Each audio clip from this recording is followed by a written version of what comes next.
Hi, Tim. All Hi. right. Next up, we have Tim Sheppard from UK, who is going to tell us the story, a folk tale about the joys of life. So, Tim, please introduce yourself, and as always, please tell us the story. Thank you. Well, I'm going to tell you a story that you may have heard. It comes from Afghanistan originally, but in honor of this festival and its themes, I've put a little emphasis towards play and the power of play. So, there was once a king, long, long ago, but despite his power, despite his wealth, his luxury, he was not happy. He worried all the time what people would think of him. He worried what his people would think about him, whether the neighboring kings thought he was a wise ruler, whether he was respected. He was full of the cares of the world.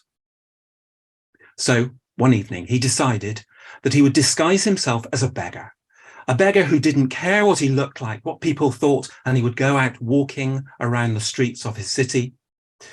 And perhaps he would see people who were even more miserable than he was. And so he went out into the outskirts of the city, into the most miserably poor neighborhood. And at the end of the street, there was a run-down old shack that was barely standing. And as he walked up to it, he heard a sound of singing, joyous singing. And he looked in the window and he saw a man sitting at a table, eating and drinking and singing. And he knocked at the door, thinking, how could this man be so happy when I am not? The man opened the door with great joy to see a visitor, and he welcomed him in and gave him food and drink. And the king said, how is it that you are so poor, but you are so happy? And the man said, well, look up at the heavens, the majesty of the celestial spheres moving in their harmony. Look around you at the world, all the people with their parts to play. Everything is right with the world. But the king said, so how do you live? And the man said, well, I'm a cobbler, and every day I wander the streets as I will, and I enjoy the people, and I mend their shoes by the side of the road. And that just gives me enough money to eat and drink for the day. Well, the king, he went back to his palace, but he decided to prove to himself that this man would not be quite so happy if all was not right with the world. And so he issued a proclamation saying that cobblers would not be allowed to mend shoes by the roadside. Well, the cobbler got up the next day. He went out into the street and he saw life going by. He looked up at the heavens. He looked at people all with their parts to play, and he thought, I have no cobbling to do. I'm free. What shall I do today? And he saw a group of people going towards the forest. They were woodcutters. And he thought, what an adventure. And he dashed in to his neighbour's house, borrowed an axe, and hurried after the woodcutters. The woodcutters heard him singing and dancing as he came, and they welcomed him in, asked to hear his story. And all day he cut wood, and at the end of the day he sold it, and he made just enough money to buy some food and drink for the day. Well, that evening, the king disguised himself as a beggar again, and he came out to see just what the man was doing today. And he walked along to his road and along to his tumble-down old shack, and he heard a sound of singing, joyous singing. He couldn't believe it. He looked in at the window, and there was the man eating and drinking. And he knocked on the door and let himself in and said, I heard that the king had forbidden cobblers to mend shoes by the road. Surely you haven't been breaking the law today? He said, oh no, I'm not a cobbler anymore. I'm a woodcutter. And I went out and cut wood and sold it for my food. All is right with the world. But you know something, said the man. I noticed that I've been looking down at people's shoes all the time. But when you're a woodcutter, you look up. You look at the sky, you look at the trees, you look at the birds singing in the trees. It's inspired me to sing even more. I just have everything that I need. Well, the king, he stomped off back home. He was determined to prove that the man would not be so happy if things were not right with the world, and so he issued another proclamation.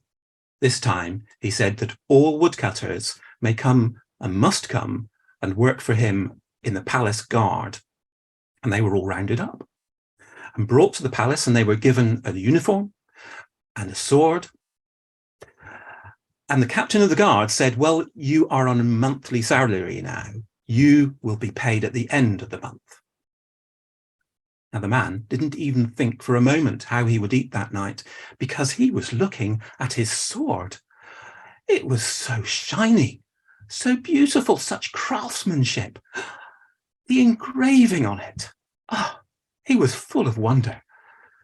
And as soon as he got home that day, he took a piece of wood that he'd collected from the day before, and he carved an imitation of this sword in honor of it. Beautifully done, just the same. And when he got it, he waved it around and practiced it. It was dramatic. It was fun. No danger of cutting anybody. But the king had disguised himself as a beggar. He came out to visit the man. This time, he was walking up to the house, smiling to himself, but he heard that sound of joyous singing. He didn't know. He didn't know what had happened. He couldn't believe it, because the man had gone out to the marketplace and he had shown the real sword to all these people, saying, this wonderful sword, look at it. Look at how shiny it is, the craftsmanship. And people have been looking at it. Somebody had offered to buy it from him. It's such a fine sword, he thought, but I do have another one. And I am feeling hungry, so I'll take it. And he was paid enough money to give him food and drink for the whole month. So when the king came, he was singing and eating and drinking. And the king, his eyes bulged out of his sockets. He couldn't believe what was happening. He knocked at the door. He let himself in. He said, hello, I can't believe that you're so happy and eating today. I heard that you had to be in the king's guard with a monthly salary now. And the man said, well, it's true, but you know, somebody bought my sword. I could hardly deny them such a fine beauty, and it paid for my food and drink for the whole month. But I've got a wooden one, so it's okay. And the king said, but aren't you worried that the king will find out? And the man said, I don't worry about such things. No. Everything in the heavens is wonderful. Everything in the world is wonderful. I have everything I need in this moment. Everything is right with the world. The king stomped off back to his palace.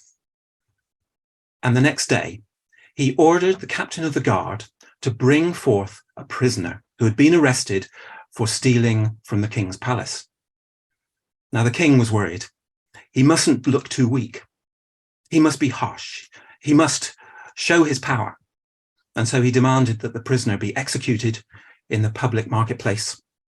But he asked the captain of the guard to make sure that he brought forth as executioner the guard who was a woodcutter, who was a cobbler.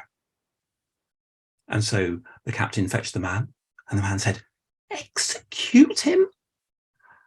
I've never killed anyone in my life. I'm not for death, I'm for life. And the captain said, well, it's your head or his. There's no choice. And so the man went up.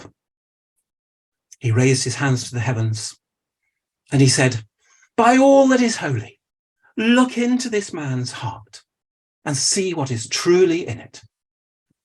If he is for death and destruction, then destroy him. But if he is pure of heart, if he is for life and beauty, then save him. All I ask for is a sign. A sign that if he is innocent, my sword itself will turn to wood in my hand. And so the man came out and he bowed his head, prisoner. And the man, the cobbler, who was now a woodcutter, who was now a guard, he drew his sword with a great flourish. And there was a gasp, went round the whole marketplace. It's turned to wood. It's a miracle. Let him go. He's an innocent man. Everybody was overjoyed at such an extraordinary event, except for the king who was watching. He was almost tearing his hair out. But he summoned the man. He knew he couldn't go against a miracle. So he summoned him and said, is there nothing that life can throw at you that you do not take delight in? You have nothing, and yet you are happy at everything. It is you who has something to teach me. In fact, you must come and live in the palace with me and show me how it is you take joy in how life is and how you trust that all is right with the world. And so it is said that if you pass by that palace of an evening, you will hear two voices singing joyously. And that is my story.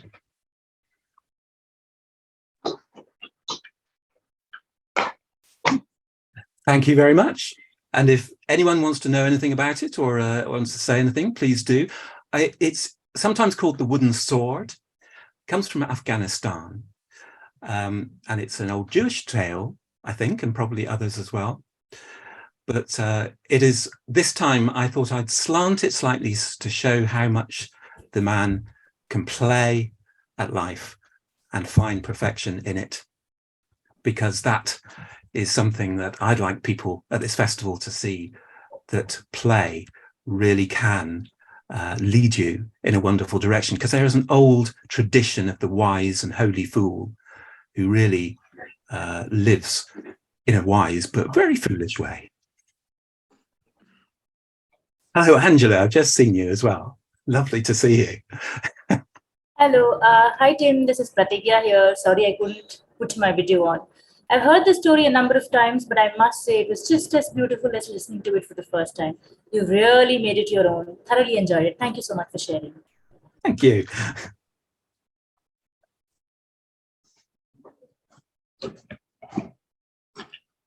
Anyone else, if they would like to share their thoughts, comments?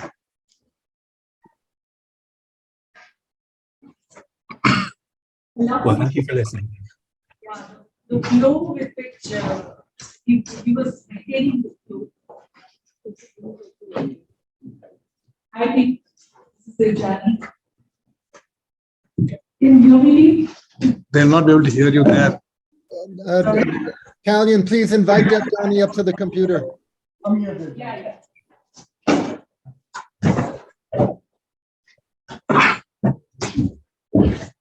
Hi, Tim. Hi. Hi.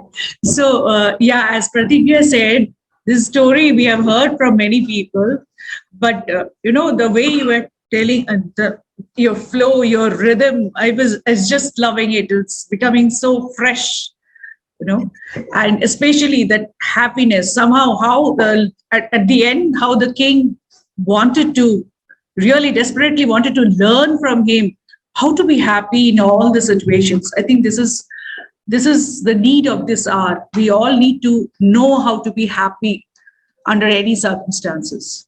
Thank you for sharing this. Thank you.